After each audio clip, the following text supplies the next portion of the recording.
আমরা এখানে আসছি একটা দাবি নিয়ে রাষ্ট্রপতির কাছে, আমাদের রাষ্ট্রের অভিভাবক হিসেবে রাষ্ট্রপতির কাছে আমাদের একটা দাবি নিয়ে আসছি যে অন্তর্বর্তীকালীন সরকারকে পদত্যাগের জন্য, সংশোধনের জন্য আর কি, পদত্যাগের দাবিতে কেন তার দাবি হিসেবে বিশ্ব ইনসানিয়ত বিপ্লবী প্রতিষ্ঠান আল্লামা ইমাম ভাইয়ের যে কয়েকটা কোটেশন, যেটা আমি সংক্ষিপ্ত বলতে চাই যে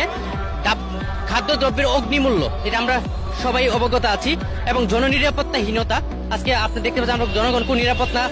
সবাই জননিরাপত্তাহীনতায় ভুগতেছি। খুন, ডাকাতি, অরাজকতা বৃদ্ধি, মাজার ও ধর্মস্থলে হামলা, জঙ্গিবাদের প্রাদুর্ভাব, আইন প্রশাসন অচল অবস্থা, অর্থনীতি ধ্বংস, জামাত শিবিরকে সরকারি প্রশ্রয়, দেশ পরিচালনার অক্ষমতা, অন্তর্বর্তীকালীন সরকারের মধ্যে আমরা দেখতে পাই তার দেশ পরিচালনার অক্ষমতা। 5ই আগস্ট রাষ্ট্রীয় দায়িত্বরত পুলিশ বাহিনীকে গণহত্যার বিচার না করা, দল নিরপেক্ষ না হয়ে অন্তর্বর্তী সরকারের পক্ষপাত দুষ্টতা ইত্যাদি অভিযোগে আমরা রাষ্ট্রপতির কাছে অন্তর্বর্তী সরকারের সম্পর্কে অভিযোগ ও ব্যবস্থা করার দাবি জানাচ্ছি। দাবির ভিতরে গুরুত্বপূর্ণ একটি বিষয় বলেছেন যে